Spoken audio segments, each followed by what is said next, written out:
Hello नमस्कार, मी रिया आणि मी तुमच्या सगळ्यांचं स्वागत करते माझा चॅनल लाईफस्टाईल विथ रिया मध्ये।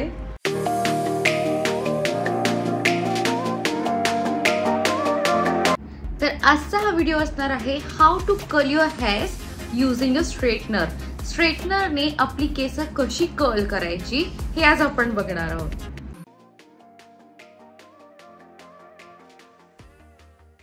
तर सगळ्यात पहिला आज आपण हे बघणार आहोत की कर्ल करताना किंवा केस हीट करताना आपल्याला कोणते कोणते प्रोडक्ट्स यूज करायचे। सगळ्यात पहिलं आणि महत्त्वाचं हीट प्रोटेक्टिंग स्प्रे। हा स्प्रे कशासाठी? कारण आपण जेव्हा केस हीट करतो तेव्हा आपण जो ही टूल यूज करत असतो, आयदर स्ट्रेटनर और कर्लर, जो ही टूल आपण यूज करत असतो त्याचं टेम्परेचर असतं 230 डिग्रीज पर्यंत आणि त्या टेम्परेचर मध्ये आपल्या केसांचे डॅमेज होण्याचे चान्सेस सुद्धा खूप जास्त असतात। तर ते डॅमेज होऊ नये किंवा ते डॅमेज होण्यापासून थोडंसं आपण वाचवू शकू, तर त्याच्यासाठी हीट प्रोटेक्टिंग स्प्रे। तर सेकंड प्रोडक्ट आहे हेअर सीरम। हा जो सीरम आहे तो आहे ट्रेसेमेचा ग्लॉस अल्टिमेट। हा सीरम खूप सुंदर आहे, ह्याच्याने केसांना ग्लॉस पण येतो, खूप छान शायनिंग पण होतात। जेव्हा पण आपण हेअर स्टायलिंग करतो तेव्हा आपल्याला असं वाटतं की आपली हेअर स्टायलिंग लॉंग लास्टिंग असावी, त्यासाठी आपण यूज करतो हेअर स्प्रेज। तर मी जो युजुअली हेअर स्प्रे यूज करते तो आहे हा श्वासकोफचा नंबर 4। पण याचा प्रॉब्लेम काय होतो की याचा होल्ड जो आहे तो खूप स्ट्रॉंग आहे आणि त्याच्याने केस थोडेसे हार्ड होतात आणि थोडंसं स्टिकी। याच्यावर लिहिलंय ऍक्च्युली की हे स्टिकीनेस नाही देत, पण नाही, ह्याच्याने खरंच स्टिकी होतात आणि खूप हार्ड पण होतात। त्याच्यामुळे मी हा युजुअली यूज करत नाही। जेव्हा मला खरंच गरज असते की हा माझी हेअरस्टाईल आता टिकली हवी तेव्हाच मी हा यूज करते। मग आता आपली हेअरस्टायलिंग टिकणार कशी? जर का आपण हेअरस्टाईल केली तर ती टिकली तर हवी, तर त्यासाठी मी यूज करते ओसिस प्लसचा, श्वासकोफचाच ओसिस प्लसचा हा फायबर गम। हा माझा सगळ्यात फेवरेट प्रोडक्ट आहे, कारण याच्याने अजिबात स्टिकीनेस येत नाही, ह्याच्याने केस हार्ड सुद्धा होत नाही आणि मेन गोष्ट हेअरस्टायलिंग आपली लॉंग लास्ट करते या प्रोडक्टमुळे। त्याच्यामुळे हा मी ऑलवेज रिकमेंड करेल। दिस इज माय फेवरेट प्रोडक्ट। तर आता लास्ट प्रोडक्ट जो मी दाखवणार आहे तो आहे हा श्वासकोफचा ओसिस प्लसचा शाईन स्प्रे। हा स्प्रे इतका सुंदर आहे, याच्याने हेअर्सला इतकी सुंदर शाईन येते। फक्त थोडासा असं स्प्रे करायचा केसांवर लांबून आणि बस तुमची केस इतकी सुंदर शाईन करायला लागतील की बस, इट्स रिअली अमेझिंग। तर हे होते सगळे प्रोडक्ट्स जे मी युजुअली यूज करते। तर आता जो ट्युटोरियल मी दाखवणार आहे की स्ट्रेटनरने केस कशी कर्ल करायची, त्याला आपण सुरुवात करूया। तर केस जेव्हाही आपण स्ट्रेट करतो किंवा कर्ल करतो तर सगळ्यात पहिली स्टेप असते की केसांचे नीट सेक्शन्स करायचे। तर केसांचे सेक्शन्स करण्यासाठी आपल्याला दोन गोष्टींची गरज असते, एक असते हा टेल कोम आणि दुसरा म्हणजे क्लॉक क्लिप। तर टेल कोमने सेक्शन्स करायला खूप सोपं पडतं। तर आता मी दाखवते। आपल्याला हवा तितकं सेक्शन आपण चूज करायचा, तो बाजूला घ्यायचा आणि ह्या जो टेल आहे याच्याने सेक्शन करायचं। यू कॅन सी किती सुंदर सेक्शन पडलेला आहे इवन, आणि आपल्याला जितका स्ट्रँड हवा आहे तितका बाजूला घ्यायचा आणि त्याला आपण कर्ल किंवा स्ट्रेटन करू शकतो। तर नेहमी मी आधी मागची केस अशी थोडीशी घेते आणि ती पुढे घेऊन बाकीचे जे हेअर्स असतात ते मी वरती टाय अप करते।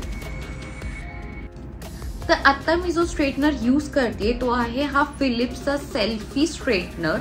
हा मी का यूज करते किंवा हा मी का रिकमेंड करते यासाठी, कारण याचे जे प्लेट्स आहेत हे खूप थिन आहेत आणि आपण जेव्हाही कर्ल्स करतो तेव्हा आपण कर्ल्स करण्यासाठी खूप छोटे छोटे सेक्शन्स घेतो आणि ते सेक्शन्स एकदम प्रॉपर कर्ल झाले पाहिजेत, त्याच्यासाठी हा असा एकदम थिन प्लेट्सवाला स्ट्रेटनर यूज करायचा।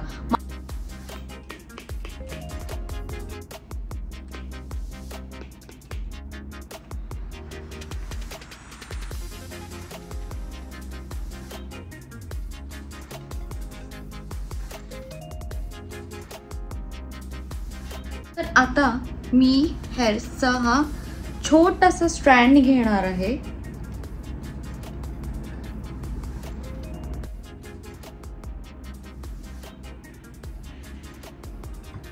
आणि स्ट्रेटनरने थोडीशी केस स्ट्रेट करणार आहे.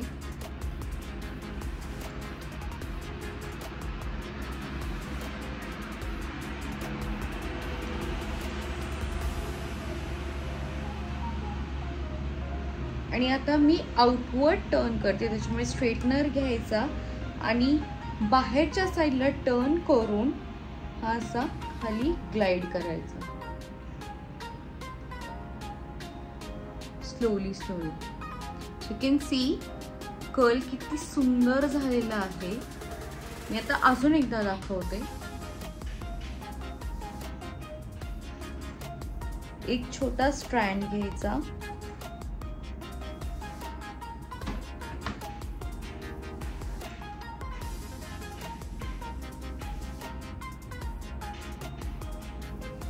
तो कर्ल करतो थोडासा कोंब करून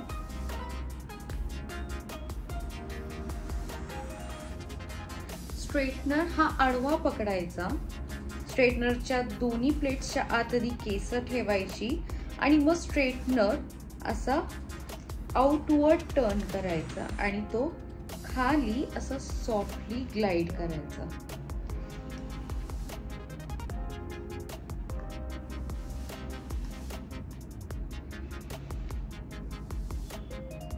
आता मी परत या साइडला दाखवते.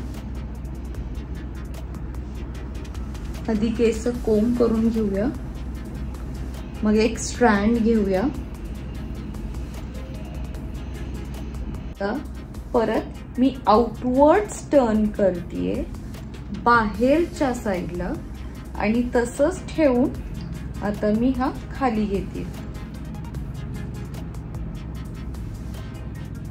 अजून एक टर्न आणि हळू हळू glide down. See, out turn केल्यामुळे किती छान डिफरन्स येतो. कधी पण कर्ल्स करताना आउट टर्न करायचं. आयदर राईट साइडने करत असाल किंवा लेफ्ट साइडने, हे नेहमी आउट टर्न करायचे आहे.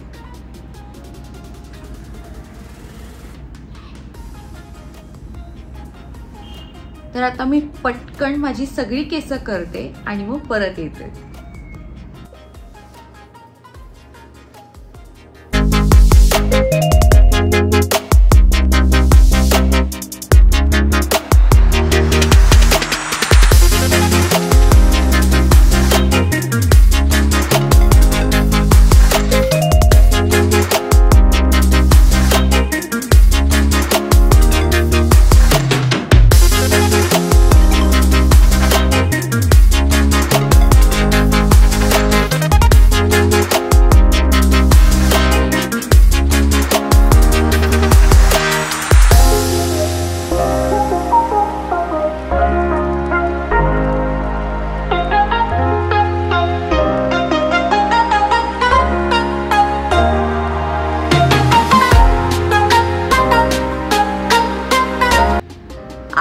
तुम्हाला माझा व्हिडिओ आवडला असेल, माझे स्टायलिंग टिप्स आवडले असतील आणि आवडले असतील तर लाईक करायला विसरू नका.